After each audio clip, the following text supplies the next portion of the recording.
All right, guys, welcome to the Overkill Everything channel, and you're tuning in to my BADAD vlogs. Now, what this build consists of is a 1,000 horsepower 2018 Trackhawk that we built in-house at my shop, Overkill Performance. Now, as we continue on with this vlog, you guys are going to get a chance to see exactly what went into this build, but at the same time, what is it like daily driving a 1,000 horsepower Jeep Cherokee Trackhawk? Is it bumpy? Is it uncomfortable? Is it loud? Gas mileage, the works? And you guys will be able to ride along with me. So we're about to go for a couple errands right now, and we're going to continue this vlog as we go. So we're going to get her started up.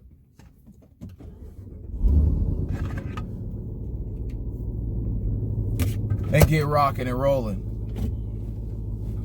Now, one of the main questions that I get asked about this vehicle is, how do you deal with the gas mileage? And the best way to answer that is, we don't talk about the gas mileage. This is one of those vehicles that you definitely consider a miles per gallon. I'm currently running on E85 right now, so as you could imagine, the gas mileage isn't that great. But from factory, it averaged around 13 miles to the gallon. With E85, I'm probably around 12 miles to the gallon. So you could imagine that, to my surprise, that's actually not that bad. I have other vehicles, 4-cylinder E85 cars, that run even worse when it comes to the gas mileage aspect of things.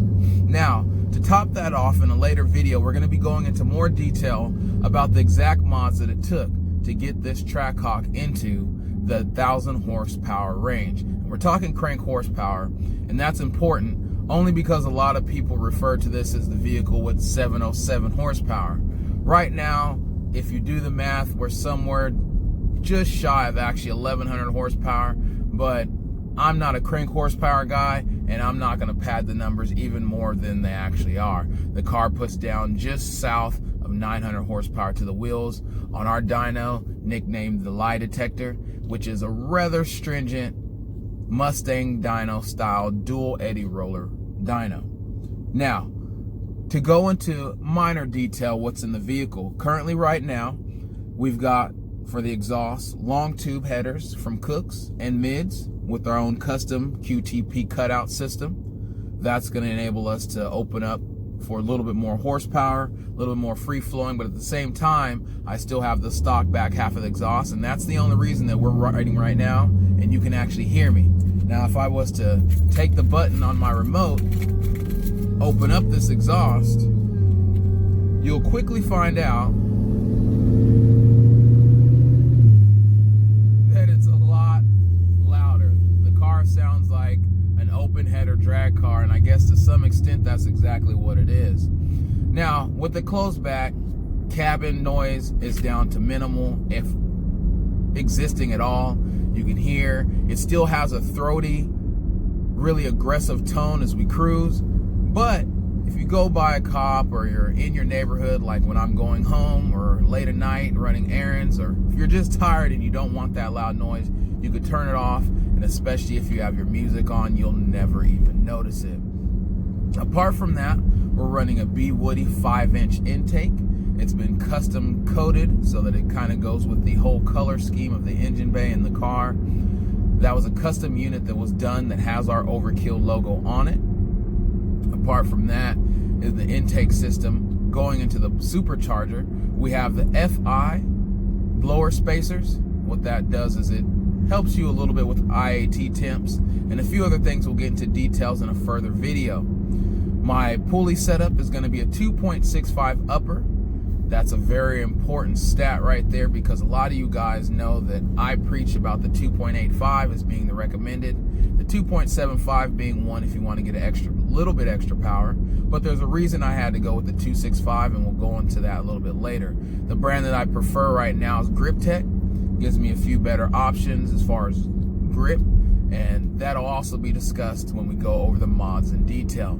I have a ATI 10% lower pulley that has been pinned, dual pins as you should. For my fuel system, I run 114 in this vehicle. Currently, right now, the vehicle is on E85, but for 114, you need even more fuel than you do for E85, and because of that, I'm running ID 1700s. This vehicle is under what we call our Warhawk Package. This is the Warhawk Plus that makes a little bit more horsepower, but the Warhawk Package is very similar to your typical, I'd say, 1050, 1025 rated kits, and this one's probably closer to the kits that they have listed for 1100 plus. Apart from that, the other thing that we want to get into is the rest of the fuel system. The BAP that's on the dual pumper in the back, the main purpose of that is so that I don't have any issues with the 114. It's roughly another 10 to 20% as far as fuel goes, and because of that, we need that extra little boost for safety. And in the future, we plan on going with a little bit more power adders, let's call it that. And because of that, we're going to need to have even more fuel, and we want to make sure that we have more than we actually need. Full B Woody suspension, fully adjustable, all the upgrades that are available to that, as well as the braces. All those things are going to be powder coated yellow so that they too match the rest of the color scheme of the vehicle. Now, after we did that, of course, we had to lower it, so we went with Eibach. Eibach is going to be your best spring option for this vehicle, period. Avoid the Mopar springs. They're not going to give you the same look, and they're also going to be way too soft when it comes to the drop that they provide. You want to make sure that the vehicle can squat without bogging, and in doing that, you need to have a stiff enough spring to handle the weight. We're talking about a vehicle that's north of 5,500 pounds, and your driving weight and your race weight, once you're at the track, if you're like me and you show up with a loaded trunk, is going to be just shy of 6,000 pounds, including driver. Apart from that, we have the Geforce Axles. We were able to get in touch with those guys, as we do offer their products. An amazing company. We offer free shipping on nearly anything that you guys get from that to the lower 48. Hit us up. We can definitely hook you up. We want to get those in the hands of as many people as possible so that they're able to see just how awesome a product that those guys offer. They're always willing to work with you, and they're willing to make advancements on products that are already considered some of the best in the industry to make them even better for all of us when we go to the track. We personally run a custom axle that's available through us from them. They offer the Renegade Axle and the Outlaw Axle. The Outlaw Axle above the Renegade Axle adds in a few little extra touches. Now, what that would be is the knuckles inside are polished. It has ARP hardware that, of course, makes it just a little bit stronger. I won't say a little bit, a lot of it stronger. And it also has different grease in it that helps with dissipating heat and long-term usage. The guys over at Geforce explained that that Outlaw axle is definitely geared towards guys that do a lot of high-speed racing and stringent extended runs that require that type of frictionless running to keep from having heat.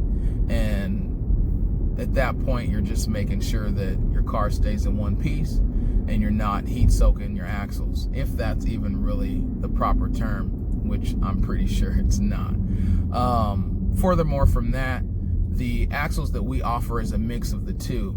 Now, those are going to be called the Overkill Renegade Axles. Those combine both of those together and give you pretty much the strongest Renegade axle that's available to you.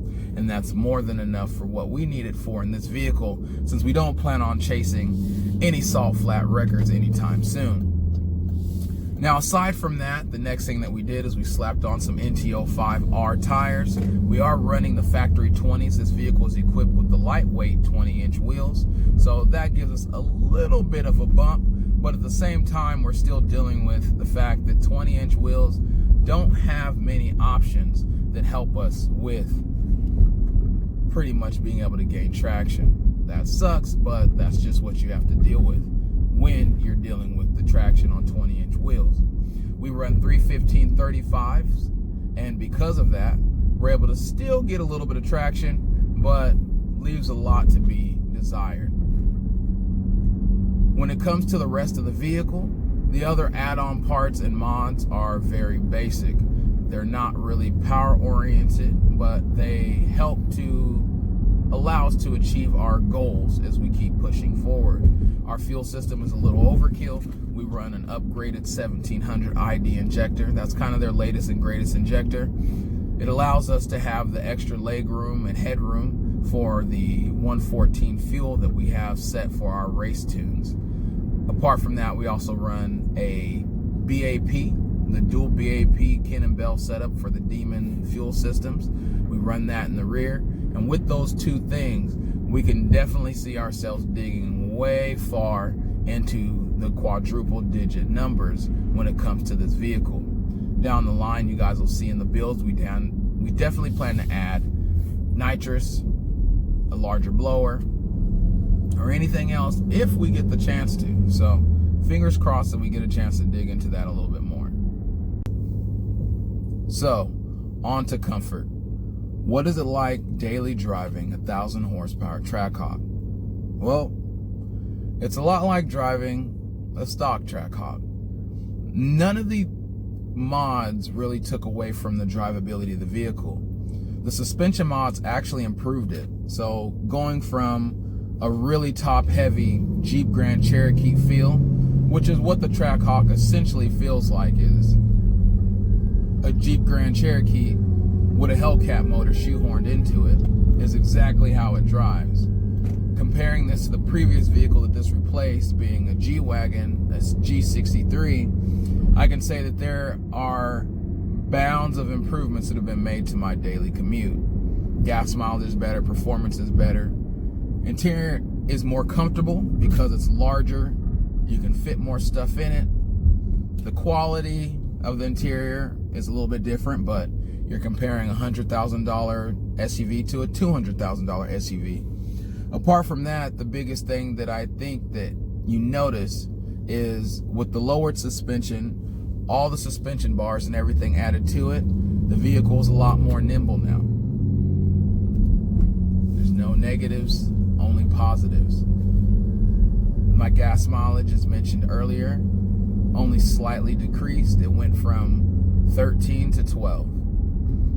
When I get on it and beat on it, it might get down to 10, but even at 10, you're still in a gas range of most full-size trucks in their stock forms. And we're talking about a 1,000 horsepower vehicle capable of low 10-second passes at its worst on E85, which in itself says a lot. So all in all, I've been really impressed with the performance and the capabilities of this vehicle. Apart from that, are there some things I would change about it? Yes. Is there a better vehicle that I could have for my commute? Of course. I could be riding around in a Tesla or something right now, which in itself would pay for itself because of how much money I spend on gas in a week in my commute, which is roughly about 100 miles or so a day. I want to say that the biggest gains that have been found from switching over to driving this vehicle are in the miles per gallon. You really can't put a price on driving a vehicle like this and being able to have something that's such an avid performer that drives just as nice as it did when it was brand new and untouched, gets considerably reasonable gas mileage for what it is, and enables me to, at any whim, go to the track, have some fun with the guys, take the clients out, and really let them see what this platform is capable of. All in all, I gotta say that this vehicle was one of the better choices, but I feel like the price point that they're at is a little bit, I guess, excessive. Vehicles in general have been getting more and more expensive, so to compare it on that basis might be unfair. We're now in a time period where the CTSVs went from being $50,000, $60,000 vehicles to over $100,000. The Z06 previously was $100 and something thousand. The new vehicles that are coming out, once you option them up, don't be fooled by them saying it starts at XYZ. If you're like me and you get a vehicle that's full option like this, by the time you're done, you've tacked on $10,000, $20,000 because everything costs. That extra cup holder, the trim, the color you want, the color wheels, the type of wheels you want, everything costs. And because of that, is this the best platform for racing? No. There's other things that you could be driving that'll achieve those same goals in a truck. But is there anything that comes close to this complete package? No. That's also something that you won't find, even at this price point. So I guess really to conclude, I hope you guys stay tuned. We've got a lot more stuff coming. A lot. What I want you guys to be able to do is comment below. Let me know what additional information you guys need to know about this thing.